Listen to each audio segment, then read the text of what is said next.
오늘은 우리 구약 성경 예레미야서 38장입니다. 구약 성경 1114면 예레미야서 38장 1절에서 13절까지의 말씀을 제가 한 절 읽고 여러분이 한 절 읽고 함께 교독합니다.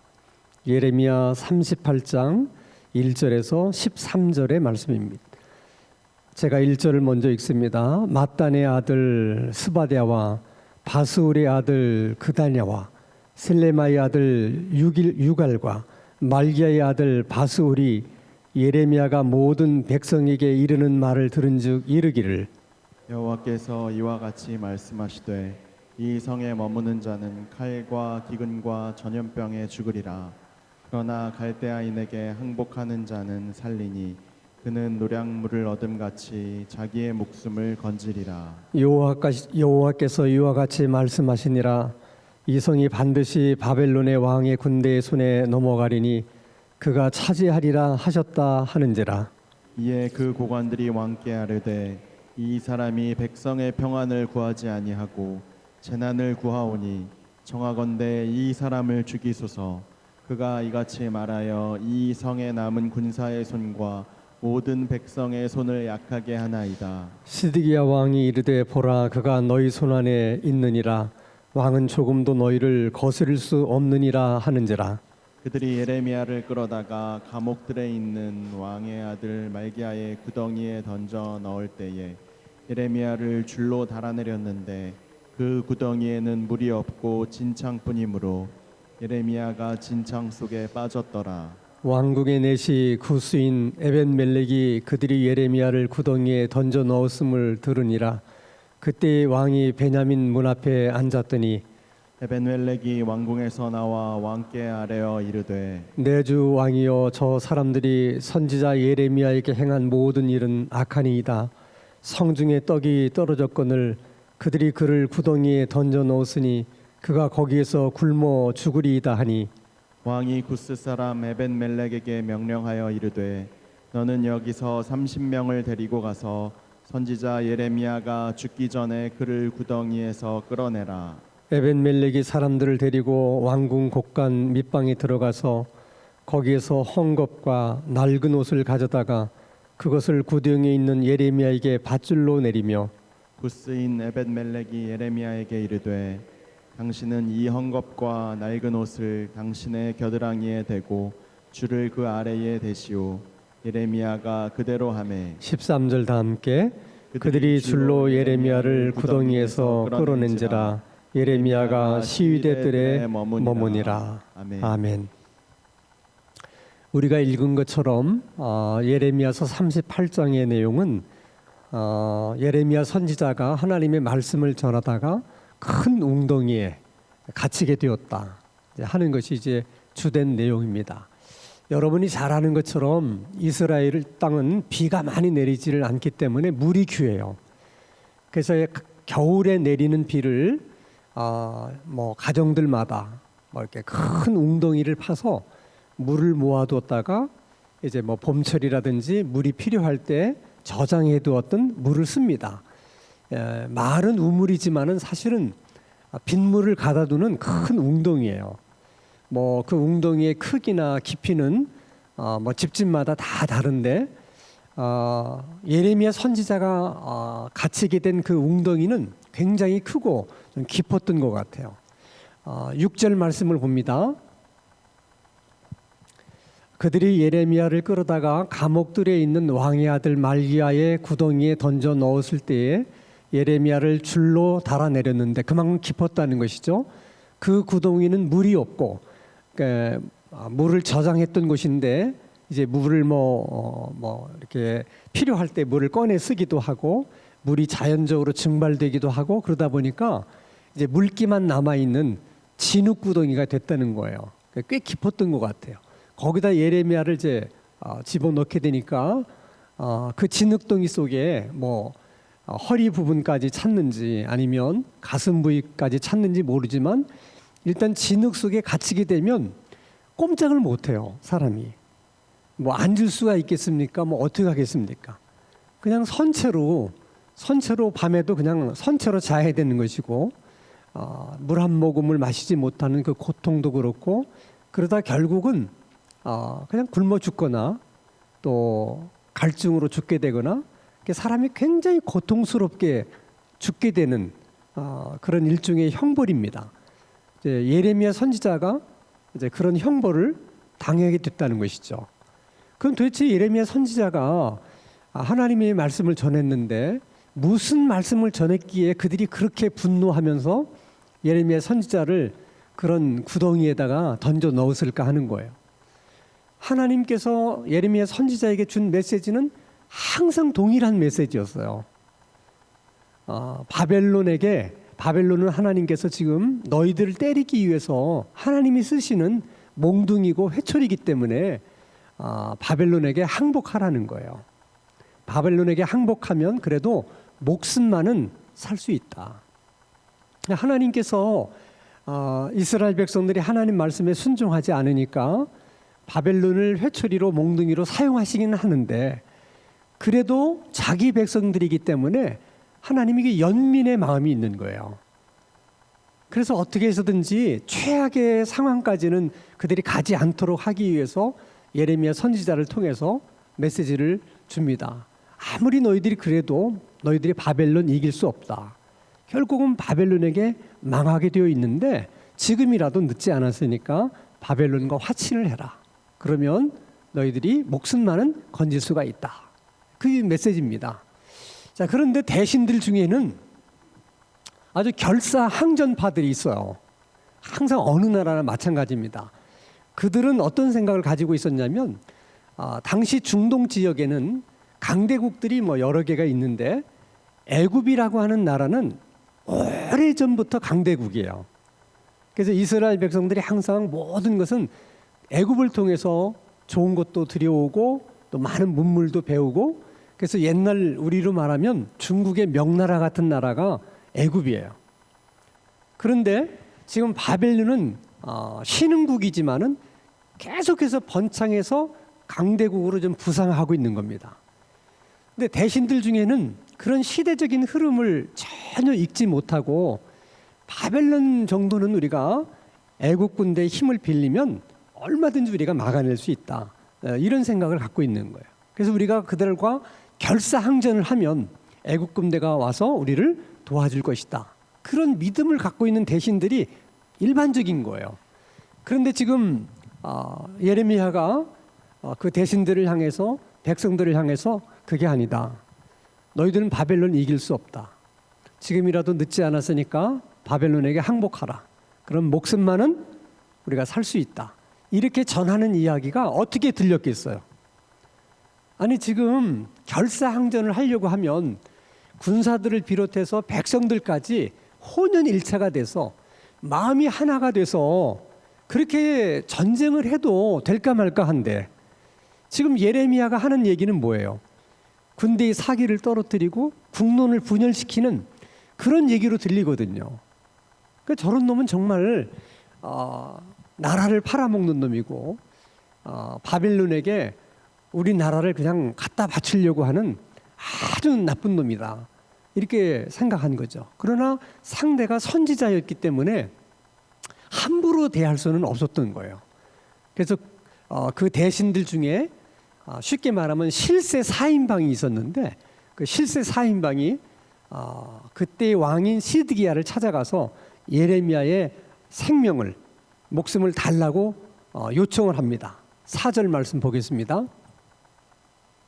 자, 이에 그 고관들이 왕께 아뢰되 이 사람은 예레미야 선지자를 말하는 것입니다. 백성의 평안을 구하지 아니하고 재난을 구하오니 청하건대 이 사람을 어떻게 죽여달라. 죽여달라. 우리에게 내달라는 거예요. 자기들이 죽이겠다고. 자, 이 이야기를 들은 시드기야는 사실 많이 고민과 번민이 돼요. 왜냐하면 상대가 누구야? 하나님의 종이잖아요. 선지자잖아요. 그렇지만 이 4인방 실세가 너무 두려워서 그들이 강압적인 분위기에 눌려가지고 아무 말도 못하고 그냥 허락을 해요. 5절 말씀 보세요. 시드기야 왕이 이르되 보라 그가 너희 손 안에 있느니라. 너희들이 하고 싶은 대로 할 수 있는 게 아니냐. 내가 무슨 힘이 있냐. 왕은 조금도 너희를 거스릴 수 없다. 그래도 왕인데 대신 앞에서 다른 건 몰라도 그가 하나님의 선지자인데 어떻게 감히 하나님의 선지자의 생명을 달라고 나에게 그러느냐. 나는 절대 그럴 수 없다. 이렇게 왕이 얘기해야 되는 거 아닙니까? 왕이 그렇게 얘기했음에도 불구하고 대신들이 예레미야를 잡아다가 뭐 죽이든지 살리든지 하는 건 그들 일이고, 적어도 왕은 왕으로서 당당하게 그렇게 얘기를 해야 되는데 그 기세에 눌려가지고 내가 뭐 힘이 있냐, 너희들이 실세인데 알아서 해라. 이게 예레미야 왕이 잘못한 것 중에 가장 큰 잘못이에요. 그래서 결과적으로 어떻게 되느냐, 그렇게 해서 뭐 좋아지면 괜찮지만 결과적으로 어떻게 되느냐가 중요한 거잖아요. 자, 한번 보겠습니다. 예레미야 39장 2절 말씀을 보면 시드기야 제11년 넷째 달 아홉째 날에 성이 함락되니라. 예루살렘이 함락되니. 그러니까 예레미야 선지자의 말대로 망해요.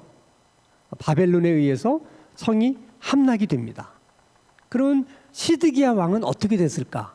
9절입니다. 7절 왕이 또 시드기야의 뭐를 빼고 눈을 빼고 바벨론으로 옮기려고 사슬로 결박하였더라. 그러니까 왕의 눈을 뽑고 사슬로 쇠사슬로 묶어 가지고 바벨론으로 끌고 갔다는 거예요. 이것은 유대인들의 역대 왕 가운데 시드기야가 마지막 왕인데 가장 치욕적으로 왕위를 마친 왕이 되고 말았어요. 그러니까 그 대신들이 예레미야의 생명을 구할 때 자기 왕 자리를 내놓고 당당하게 신하들과 맞섰더라면 마지막이 저렇지는 않을 수도 있었는데 그때 우유부단하게 결단을 내리지 못했기 때문에 단호하게 그것은 안 된다고 노라고 말하지 못했기 때문에 결국은 나라가 망할 때 그도 함께 그렇게 비참하게 망하게 된다는 것입니다. 자, 이것은 성경 속의 얘기만이 아니에요. 우리 역사 속에도 그런 얘기가 있고 오늘 우리 사회에도 이런 일들은 계속해서 반복이 돼요. 그래서 성경에서 성경의 모든 이야기들은 오늘 우리들에게 거울이 된다, 그렇게 얘기를 하잖아요. 그러니까 성경의 말씀은 옛날에 있었던 말씀만이 아니라 그것이 오늘날에도 똑같이 일어나는 일들이라는 거예요. 예를 들면 조선시대 16대 왕이 인조왕인데 그때 이제 중국은 명나라가 있었고 청나라가 있었어요. 근데 명나라는 국군이 점점 쇠하고 청나라는 국군이 점점 승하는 그런 시대입니다. 그래서 대신들 가운데서도 여러 가지 의견들이 있었어요. 청이 계속해서 좀 승하고 있으니 우리가 청의 눈치도 좀 볼 필요가 있다. 또 이쪽에서는 무슨 소리냐, 우리가 명과의 관계가 있는데 그래도 의리가 있지 우리가 어떻게 명을 버리고 청과 가까이 지낼 수가 있느냐, 그건 안 된다. 그래서 어떤 일이 있어도 우리가 청과 결사항전을 해야 된다. 그런 대신들이 그 당시에도 있었어요. 그런가 하면 예레미야 선지자처럼 그건 안 된다. 우리는 절대 청과 맞서서 싸워서 이길 수 없다. 지금 명도 위태롭다. 청과 맞서서 싸우는 것은 우리가 정말 절대로 해서는 안 되는 일이다. 그래서 강력하게 왕에게도 얘기를 하지만 왕은 결사항전하는 그것을 주장하는 사람들의 편에 서요. 그래서 결국 다 우리가 잘 아는 것처럼 인조가 남한산성에 도망갔다가 결국은 청황제 앞에 무릎을 꿇고 머리를 땅에 찌면서 신하의 예를 다하지 않습니까? 조선 왕족 가운데 가장 치욕을 겪은 왕이 16대 인조왕이에요. 근데 요즘도 여러분 보세요. 요즘도 우리 사회들 보면은 우리가 중국과 가까워져야지 우리가 살 수 있다, 그런 사람이 있는가 하면 또 미국과 가까워야 우리가 살 수 있다, 이런 사람들이 있어요. 그때나 지금이나 오늘이나 별로 달라진 게 없어요. 이럴 때 정말 예레미야 선지자 같은 선지자가 우리나라에 필요한 거야.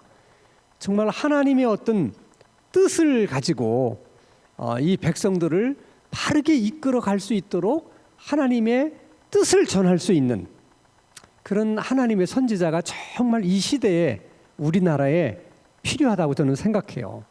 그래서 우리 모든 기독교인들은 또 하나님을 믿는 사람들은 이 시대에 필요한 그런 선지자들을 우리 가운데 보내주시도록 이 나라 가운데 그런 선지자들이 좀 나타날 수 있게 해달라고 간절하게 기도할 필요가 있어요.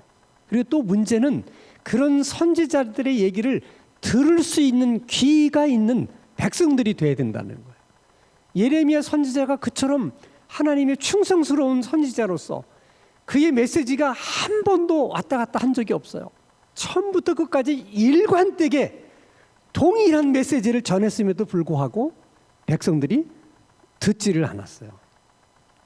그렇게 선지자가 똑같은 메시지를 전하면 한 번쯤은 정말 그럴까? 이런 생각이라도 가져봐야 되는데 그런 생각조차도 하지 않은 거예요. 자, 그러면 이제 오늘 본문 말씀에서 우리가 좀 문제라고 생각이 되는 점은 왕은 그렇게 비겁해서 예레미야 선지자를 정말 한 번도 좀 보호해 주지 못하고 그들에게 내줬어요. 근데 생각지도 않게 예레미야를 구해야 된다. 예레미야 선지자는 잘못한 것이 없다. 그렇게 말하는 사람이 있었다는 거예요. 그게 누구냐? 한번 보겠습니다. 말씀을. 왕국의 내시 환관인데 또 유태인도 아니에요. 구스 사람인데 에벳 멜렉이라고 하는 사람이에요. 이 사람이 왕을 찾아가서 얘기하는 거예요. 예레미야 선지자를 저렇게 죽이면 안 된다. 저 웅덩이 속에 있으면 굶어 죽는다. 그 전에 구출을 해내야 된다. 예레미야 선지자에게 아무런 잘못이 없다. 근데 보세요. 지금 왕도 실세인 4인방에 눌려가지고 왕이면서도 말 한마디 못하고 선지자를 그냥 내줬는데 내시인 주제에 예레미야 선지자를 살려야 된다. 그러면 이 이야기가 실세 4인방 귀에 들어가게 되면 어떻게 될 것 같아요? 그냥 가는 거죠. 그럼 그 내시는 그걸 몰랐겠습니까? 잘 알죠. 근데 내시는 자기가 죽을지언정 하나님의 선지자가 저렇게 죽어서는 안 된다. 이런 확신이 있었던 거야. 근데 놀랍게도 유태인도 아니야. 구스인은 오늘날로 말하면 에티오피아 사람인데 어떻게 이스라엘에 와서 내시까지 됐는지는 알 수 없지만은 굉장히 용기 있는 얘기를 하는 거예요. 그러니까 시드기야 왕도 내시 따위가 그렇게 용기 있게 말하는 얘기를 들으면서 자기는 한마디 말도 못한 채 그냥 예레미야 선지자를 내줬는데 이 내시가 하는 얘기를 들으니까 부끄럽기도 하고 또 내시 하는 말에 힘을 얻어서 그런지는 모르지만은 그에게 말합니다. 그럼 네가 30명을 데리고 가서 예레미야를 구출을 해내라. 근데 이 내시가 참 지혜로운 사람인 것 같아요. 한번 보겠습니다. 어떤 방법으로 예레미야 선지자를 구출을 하는지. 자, 여러분 쭉 읽어보시면 내용은 잘 알죠. 자, 웅덩이에 이게 빠진 사람을 깊으니까 이 건져내는 게 너무 힘든 거예요. 그리고 진흙 속에서 건져내려면 엄청난 힘이 필요하죠. 근데 그 당시에는 이 밧줄이 없었던 것 같아요. 우리가 쓰는 밧줄 같은 것이. 그러니까 내시가 지혜를 발휘해가지고 창고에 가서 헌천이나 또 뭐 의복 같은 거를 이렇게 찢어가지고 그걸 끈으로 만들어서 밧줄로 만든 거예요. 그 밧줄을 내리면서 예레미야 보고 이 양 겨드랑이에다 껴라. 낀 걸 가지고 이제 끌어올린 것이죠. 굉장히 지혜롭게 한 일이죠. 그 사람이 굉장히 지혜롭게 한 일이에요. 그래서 이제 예레미야 선지자가 살아나요. 자, 여기서 우리가 이제 한 가지 생각할 것은 아니 어차피 하나님께서 그런 방법으로 예레미야를 살리실 것 같으면 아니 그 진흙동이에 들어가기 전에 하나님께서 피할 길을 주신다든지 뭐 또 구해 주신다든지 그러실 것이지 굳이 하나님의 선지자가 그 진흙구덩이 속에 들어가서 정말 그런 치욕적인 꼴을 다 당하면서 그러다가 겨우 내시 때문에 이 구원을 받게 하시는가? 이런 일들이 우리로서는 참 이해가 안 되는 일이잖아요. 어차피 하나님이 예레미야 선지자를 구원하시려고 하면 방법이 많을 텐데 왜 하필이면 내시를 통해서 그런 방법으로 예레미야 선지자를 구원해 내시는가? 그러니까 하나님이 하시는 일에는 다 나름대로 이유가 있는 거예요. 하나님이 하시는 일에 이유가 없는 게 없어요. 다만 우리들이 다 이해를 하지 못할 뿐이죠. 하나님은 이 일을 통해서도 그렇게 하시는 이유가 뭐냐? 이스라엘 백성들이 또 대신들이 또 시드기야 왕까지도 예레미야 선지자에 대해서 행한 모든 그 행위들이 얼마나 악한가 하는 것을 그들 스스로가 이렇게 드러내 보이기를 하나님이 원하셨던 거예요. 그걸 통해서 너희들이 얼마나 악한 자인가 하는 것을 너희들 스스로가 판단해 보라. 하나님이 그것을 그들에게 주고 싶은 거예요. 메시지를. 예레미야 선지자가 자기 말을 가서 전한 거 아니잖아요. 누가 그 말씀을 주었기 때문에, 하나님이 그 말씀을 주셨기 때문에 본인이 하나님 말씀을 전한 거거든요. 근데 그 하나님 말씀을 거절하는 것은 곧 누구를 거절하는 거예요? 하나님을 거절하는 거예요. 그리고 하나님의 말씀을 전하는 선지자를 그렇게 한 거는 곧 누구를 그렇게 한 거나 마찬가지예요. 하나님을 그렇게 한 것이나 마찬가지예요. 그렇기 때문에 너희들이 망할 수밖에 없다는 거예요. 너희들이 그렇기 때문에 바벨론 포로로 잡혀갈 수밖에 없다는 거예요. 하나님이 너희들을 심판하는 것은 재미로 심판하는 것도 아니고 장난으로 심판하는 것도 아니고 홧김에 심판하는 것도 아니라는 거예요. 그걸 알아야 된다는 거예요.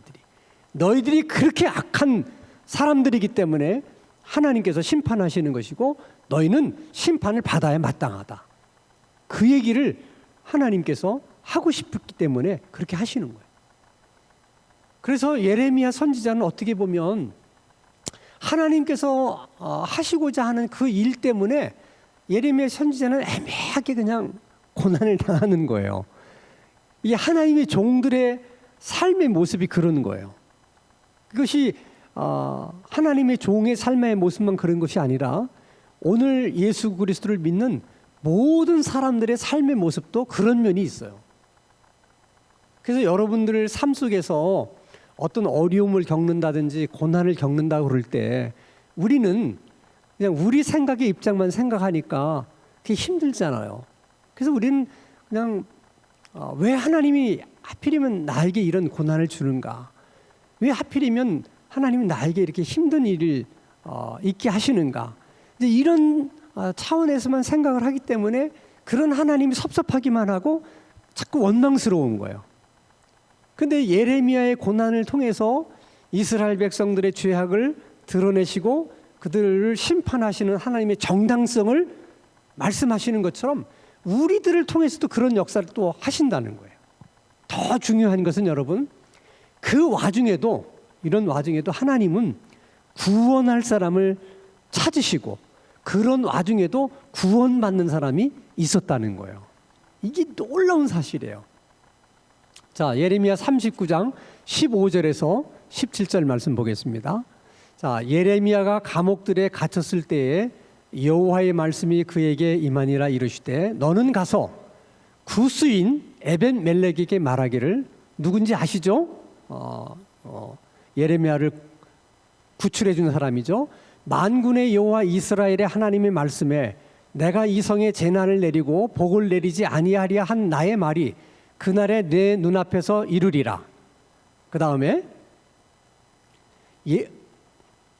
여호와의 말씀이니라 내가 그날에 예루살렘 성이 망하는 그날에, 그 말이에요. 그날에 누구를 구원한다? 너를 구원하리니 내가 그 두려워하는 사람들의 손에 넘겨지지 아니하리라.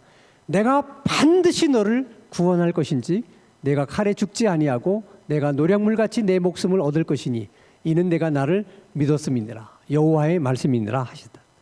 그래서 에벤멜렉만큼은 나라가 망할 때 하나님께서 너를 살려주시겠다는 거예요. 다 바벨론 포로로 끌려가도 너는 바벨론 포로로 끌려가지 않도록 하나님께서 보호해 주시겠다. 그럼 보세요. 에벤멜렉이라는 내시가 그 사건이 없었더라면 어떻게 하나님으로부터 그런 구원을 받을 수 있는 길이 있었겠어요? 근데 그런 사건 속에서도 하나님은 구원할 자를 찾으시고 그런 사건 속에서도 구원받는 자가 있다는 거야. 이게 놀라운 일이에요. 그래서 여러분, 우리의 인생 속에 되어지는 모든 일들을 우리가 지금은 다 이해한다는 게 어려워요. 그래서 어떤 경우에는 내가 지금 이해할 수 없는 고난을 겪게 됐는데 나는 이해할 수가 없어요. 왜 이런 고난을 겪는지. 근데 하나님은 하나님이 사랑하는 종들이 겪는 그런 아픔이나 고통을 헛되이 하지 않는다는 거예요. 다시 말하면 예레미야 선지자가 진흙통 속에 갇혀 있을 때 얼마나 수치스럽고 얼마나 고통스럽겠어요.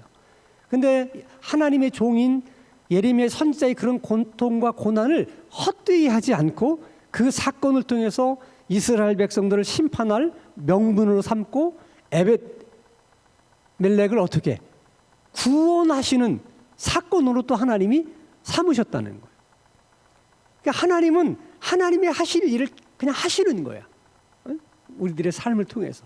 그래서 어떤 때는 내가 지금 이해할 수 없는 고난을 겪고 있는데 누군가는 내가 겪고 있는 고난 때문에 힘을 얻는 사람이 있고 내가 겪고 있는 고난 때문에 죽을 결심을 했다가 마음을 돌이키는 사람도 있고 내가 겪는 고난 때문에 어떤 사람에겐 큰 위로가 되는 사람이 있고 내가 겪는 고난 때문에 또 구원받는 사람도 있다는 거예요. 그것을 내가 모를 뿐이지 하나님은 우리들이 겪는 고난을 헛되이 하지 않는다는 거예요. 반드시 그것을 통해서도 하나님은 하나님의 일을 하신다는 거야. 그렇기 때문에 예레미야 선지자처럼 하나님의 말씀에 순종해서 사는 그런 사람의 삶이라는 것이 얼마나 소중한 것인가 하는 것을 우리가 깨달아야 돼. 우리가 하나님 앞에서 그런 삶을 살게 되면 우리의 고난조차도 그걸 통해서 하나님께서 많은 일을 이루시고 우리의 고난을 통해서 얼마나 많은 사람들이 힘을 얻기도 하고 위로를 받기도 하고 구원을 받기도 하고 그런 일들이 일어나게 된다는 거예요. 그러니까 우리가 사는 삶 가운데 의미 없는 일이라는 게 하나도 없다는 거야. 내가 하나님 앞에서 순종하는 하나님의 종으로서의 삶을 살아간다고만 하면 어떤 우리 삶에 이루어지는 일들도 반드시 거기에는 의미가 있고 하나님께서 또 하실 일들이 있다. 그러면 여러분 정말 우리의 삶이 얼마나 의미가 있는지 몰라요. 정말 우리가 늘 그런 생각을 갖고 산다면 우리가 늘 정말 하나님 앞에서 감사할 뿐만 아니라 늘 자신감이 있고 또 기쁨도 있고 또 행복도 있는 거예요. 우리가 그걸 깨닫지 못하기 때문에 우리 스스로를 원망할 때가 얼마나 많고 하나님을 원망할 때가 얼마나 많습니까? 그래서 우리가 오늘 저녁에 특별히 여러분 기도할 때는 내가 어떤 사람한테 어떤 얘기를 들었을 때 분위기상으로 노하기가 어렵다 할지라도 거기서 당장 예스라고 말하지 말고 믿는 사람들은 항상 기도할 수 있는 시간을 갖는 게 필요해요. 조금만 더 생각할 수 있는 시간을 달라. 나는 모든 일을 결정하기 전에 나는 기도하고 결정하는 그런 습관이 있기 때문에 나에게 기도할 시간을 달라. 나는 기도해보고 결정을 해야 되겠다. 항상 그렇게 이야기를 하고 하나님 앞에 기도해보고 마음에 내키지가 않고 이건 아니다 그런 생각이 들면 그 사람과의 관계가 단절되고 끊어지는 한이 있더라도 이것은 노해야 될 일이면 어떻게 해야 된다? 노해야 된다는 거예요. 그래야 그 사람 망할 때 같이 망하지 않아요. 그래야지만 정말 결정적인 순간에도 우리는 구원을 받을 수 있어요. 그래서 믿는 사람에게 있어서 기도가 그렇게 중요한 거예요. 반드시 아주 중요한 대답을 하거나 답변을 할 때는 꼭 기도하고 하자는 거예요.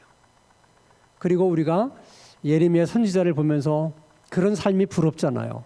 어떻게 보면 인간적으로는 참 안 되고 불쌍한 삶인 것처럼 보이지만 그게 아니에요. 정말 하나님 말씀에 순종해서 사는 하나님의 종의 삶에는 정말 버릴 것이 아무것도 없어요. 그의 고난까지도 하나님께서 그렇게 사용하신다면 우리들의 삶 하나하나가 얼마나 하나님 앞에 의미 있는 삶인가. 하나님, 우리들도 정말 예레미야 선지자처럼 하나님 말씀에 순종하는 삶을 살게 하셔서 우리들의 삶 가운데 일어나는 모든 일들이 하나도 의미 없는 일이 없이 다 하나하나가 의미 있는 그런 일들이 되게 하여 주시옵소서. 그렇게 기도하셔서 우리 삶이 정말 예레미야 선지자 같은 그런 삶이 될 수 있기를 주님의 이름으로 축원합니다.